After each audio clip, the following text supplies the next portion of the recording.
श्वेता झा और आप देख रहे हैं बिजनेस आज तक, जिसमें आज हम बात करेंगे कैसे पीएम के वोकल फॉर लोकल को जनता से मिले अपार समर्थन के बाद अब सरकारी मदद मिलने का बजट में होगा ऐलान। इसके साथ ही देखेंगे क्यों देश को आत्मनिर्भर बनाने के लिए हेल्थ और एजुकेशन पर बजट को करना होगा फोकस, और जानेंगे व्हाट्सएप की प्राइवेसी पॉलिसीज के बचाव में फेसबुक के मुखिया मार्क जुकरबर्ग की सफाई के बारे में। लेकिन शुरुआत बिजनेस टॉप 10 से। वित्त मंत्री ने संसद में पेश किया आर्थिक सर्वे में अगले साल 11% की दर से अर्थव्यवस्था की पटरी पर लौटने का अनुमान।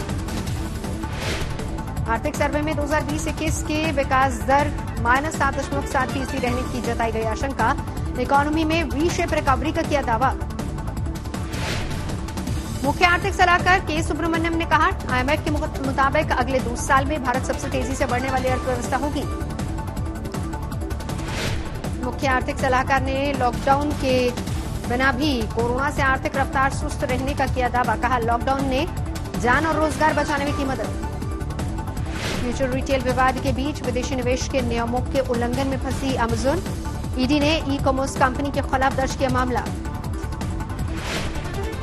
टियर 2 और 3 शहरों में सस्ते नूडल्स की बिक्री में बढ़ोतरी।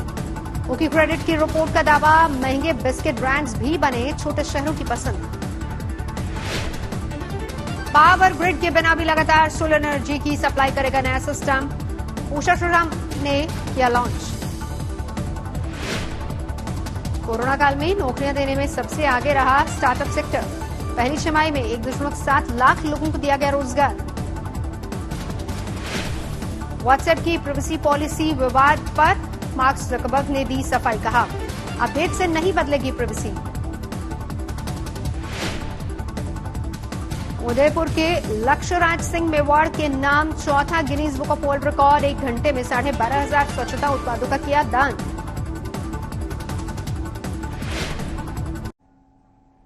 कोरोना काल में पीएम ने वोकल फॉर लोकल का जो नारा दिया था, उसे व्यापारियों से लेकर आम आदमी तक से जोरदार समर्थन मिला है। इसके बूते भारत में बनने वाले सामानों की बिक्री में खासी बढ़ोतरी भी हुई है। उम्मीद है कि बजट में सरकार इस मिशन के लिए दिल खोलकर ऐलान करेगी, जिससे भारत के स्थानीय उत्पादों की पहचान देश के साथ ही दुनिया में भी बढ़ सके।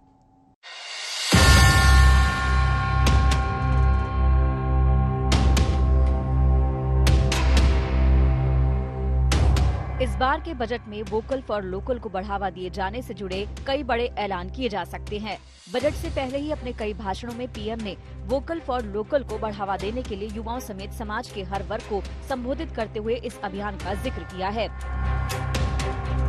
समय ने हमें सिखाया है कि लोकल को हमें अपना जीवन मंत्र बनाना ही होगा।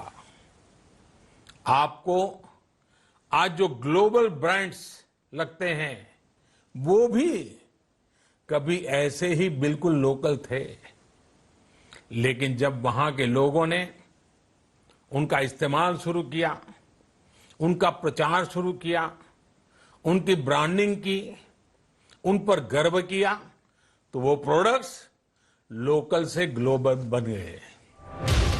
मई में जब पीएम ने पहली बार वोकल फॉर लोकल का नारा दिया था, तब से अब तक लोगों से इस अभियान को जबरदस्त समर्थन मिला है। इससे इस बार गणतंत्र दिवस पर लोगों ने प्लास्टिक के झंडों का बहिष्कार किया और खादी के झंडों की जमकर बिक्री हुई। व्यापारियों ने दिवाली पर चीन के सामान का बहिष्कार करके उसे 40,000 करोड़ का नुकसान पहुंचाया था। गया जैसे शहर के तिलकुट की बिक्री इस बार मकर संक्रांति पर बढ़कर 12 करोड़ तक पहुंच गई। स्वास्थ्य मंत्री डॉक्टर हर्षवर्धन ने अवैध कारोबार को खत्म करने के लिए वोकल फॉर लोकल को कामगार हथियार बताया है। इस तरह की ढेरों मिसालें हैं जो इस अभियान की ताकत का एक छोटा सा नमूना भर है, लेकिन ये सफलता अभी तक लोगों की मदद से मिली है। अब इसे आगे बढ़ाने का सारा दारोमदार बजट पर है। जानकारों का मानना है कि अगर सरकार स्थानीय उत्पादों को बढ़ावा देने के लिए कोई ठोस नीति लाती है, तो फिर इनकी ग्रोथ देश की विकास दर को बढ़ाने का माध्यम बन जाएगी। इसी के साथ बिजनेस आज तक में मेरे साथ फिलहाल इतना ही। देश दुनिया की तमाम खबरों के लिए देखते रहिए आज तक।